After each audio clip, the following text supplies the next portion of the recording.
dans notre historique, on a très rapidement en fait automatisé, robotisé la fabrication de coffrets pour le BTP. Enfin, c'est vraiment un développement qu'on a accompagné bien avant les années 2000.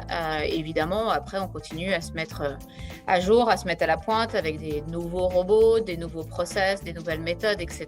La deuxième chose là-dessus, c'est que dès la fin des années 80, on est équipé en CAO. J'aime bien mettre aussi en fait tout ce qui va être conception, dessin, modélisation en fait dans l'industrie 4.0, parce que pour moi c'est l'antichambre un peu de l'usine. Notre première licence de CAO, elle remonte à 87.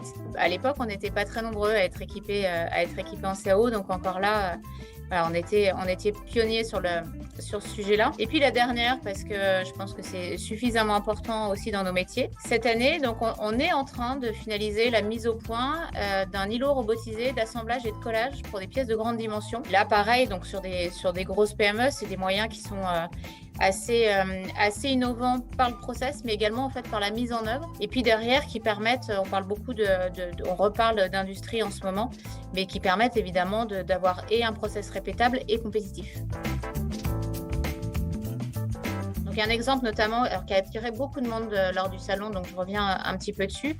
C'est le toit des colonnes Maurice, dans lequel on a été les premiers en fait à industrialiser un composite biosourcé. On retrouve les 4 usines de la région Auvergne-Rhône-Alpes là-dessus, sur un produit vraiment made in France. Pareil, de la conception jusqu'à la fabrication, la production, etc.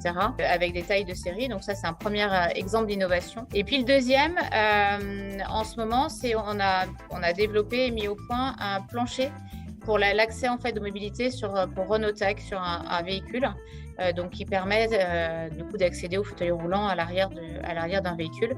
Et là, c'est innovant parce que c'est aussi la première fois qu'il y a du composite et qui permet d'avoir un design sympa en fait, et puis de répondre à des cahiers des charges et des normes et un environnement normatif extrêmement exigeant. Alors déjà, la première chose, c'est qu'on était hyper contents de se retrouver et de faire un salon. Quand on a monté le stand, qu'on a réceptionné le stand le dimanche, c'était vraiment un grand sourire. Déjà de se retrouver, de retrouver des clients, de retrouver des prospects, de revoir du monde, ça déjà, c'était pour nous vraiment important. Et c'est vrai que cette édition, elle était... du coup, elle porte un certain nombre de symboles. Pour moi, c'était un symbole de redémarrage et elle a été au rendez-vous. C'est vrai qu'aussi la visite avec la délégation ministérielle a permis de donner une grosse visibilité en fait au salon. Donc vraiment une super édition et ça fait des années qu'on est présent sur Global Industries. Donc évidemment qu'on ne s'est pas posé la question sur cette édition-là d'être présent ou pas. Pour nous, c'était une évidence.